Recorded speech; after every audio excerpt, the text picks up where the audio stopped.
Let me ask you a question. How do you build a house? Do you start by building the roof, or maybe the doors and windows?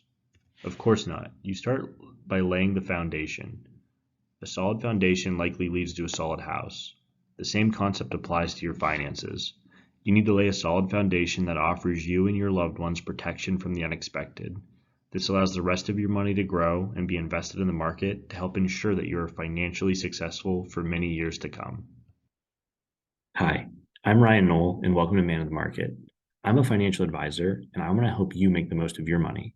In this short video, I'm going to walk through why it's important to lay a solid financial foundation. Just like when building the foundation of a house, laying a solid foundation in your finances will set you up for success later on in your financial journey. It'll help provide you with the protection you need from life's unexpected expenses, while allowing the rest of your money to stay invested in the market so that it can grow for you in future years. So let's get started.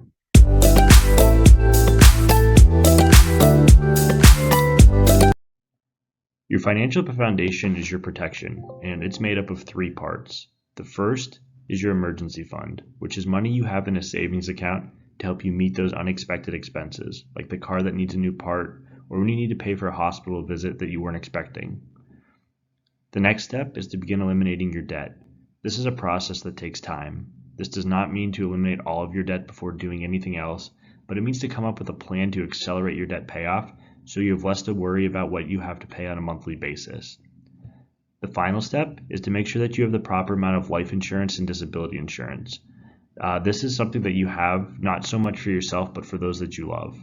If something were to happen to you and you would want to make sure that you leave something behind or that you're able to meet your monthly obligations without your income, these are two great ways in order to help protect your foundation that you've laid over the past few years. Your emergency fund is your first line of defense. It is a relatively simple calculation to make sure that you don't have to take on debt when unexpected expenses do unfortunately come up. The first step is to calculate your monthly expenses. I would do this by taking the average of everything you paid for the last 3 months to live. This would be a good starting point as to what you spend each month. After you do that, count the number of earners in your household. If you are the only earner, multiply your monthly expenses by 6. If you have more than one earner in your household, multiply that number by 3. Finally, you want to take into account any savings goals you might have in the near future. Things like tuition for your kids, a new car you plan to buy within the year, or a down payment for a house are all good examples. After you know what you need monthly and have multiplied it by the right number, add in your savings goal.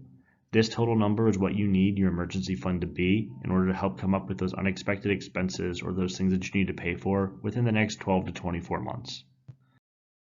Moving on to step 2 of laying your financial foundation, we move into the eliminating debt phase. As mentioned before, this is to be done in conjunction with investing.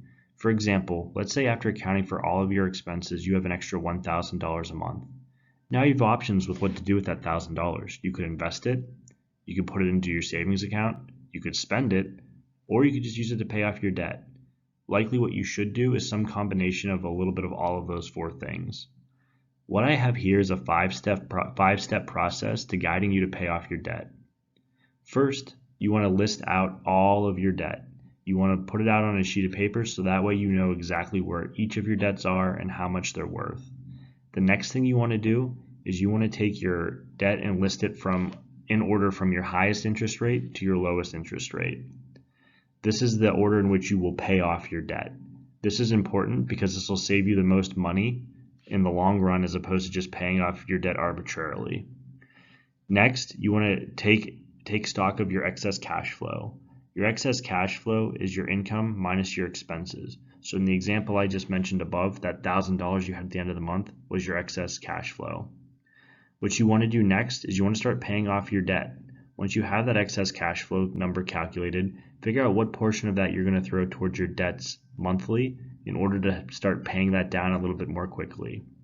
And then the 5th and final step is to roll the minimum monthly payment of the debt you just paid off into the next payment. So let's say that you have your $1,000 a month and $500 of it is going towards your debt. And then you pay off your first debt, which was a $200 minimum monthly payment. Now you take that $200, add it to the $500 you were paying. Now you have $700 to start paying off your next highest interest rate debt. Then you just keep going on in that same method in order to pay down your debt quickly and save yourself some interest expense. A good rule of thumb here is to pay off all debt that is greater than 6% before investing. The reason I say 6% is because when you take the average return of the stock market and you subtract things like taxes and inflation, you're typically making about 6%. So anything higher than that number is a guaranteed 6% return on your investment or more. And that's important because you're not taking on any risk to do that. So that's why I tell clients, if you have debts that are greater than 6%, pay those off before you start investing any more money, because it'll save you a lot of headache and risk in the long run. The final step to laying your financial foundation is to make sure that you are properly insured. For most people, this takes the form of life insurance and disability insurance. For those who are mid-40s and above, it could take the form of long-term care insurance as well. But for now, I just want to focus on the first two. Life insurance and disability insurance help with three things. First is income replacement, followed by debt payoff, and then investing. So income replacement is if you were unable to work because you have some sort of disability, or if you were to no longer be here, it replaces your income. Disability insurance can replace up to 100% of your income if you're still here and unable to work, which allows you to maintain your standard of living. If something were to happen to you beyond that, life insurance would then cover your income that is lost for your loved ones so they can continue to maintain their standard of living even while you're no longer here. The next aspect of using insurance for your protection and your financial foundation is to use it as a debt payoff strategy. This is more so with life insurance than it is with disability insurance. So what you would want to do is you'd want to take stock of all of your obligations, add up all of your debts like we did on the last slide, figure out how much that is worth, and then take out a life insurance policy that covers at least that much. This will allow your loved ones to pay off your existing loans, things like your mortgage or any loans that they might be co-signers on, and helps reduce the expenses going out the door each month so it can improve their monthly cash flow. The final step is investing, and what this does is it provides extra money for you or your loved ones should you not be able to work anymore. So through disability insurance, if you're replacing a portion or all of your monthly income, you can continue with the same savings plan. With life insurance, if your loved ones receive a lump sum payment that's in excess of income replacement and debt payoff, they can then invest that money to make it grow to a higher amount in future years. And the reason this is important is because it secures their financial future down the line as well.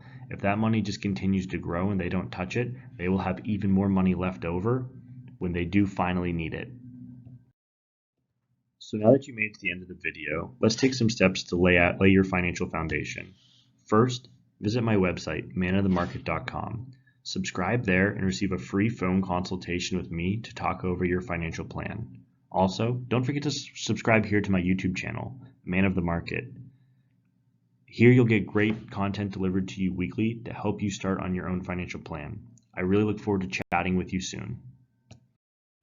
So there you have it, the 3 steps to laying out your financial foundation. Now, if you want more great content delivered to you weekly, please visit my blog at www.manofthemarket.com and subscribe there. You'll get a free phone consultation with myself to talk through your financial situation. You can also subscribe below to my YouTube channel for regular video updates that I will be doing weekly. Again, thank you for joining me here in this video today, and I would like nothing more than to see you back here soon. Thank you.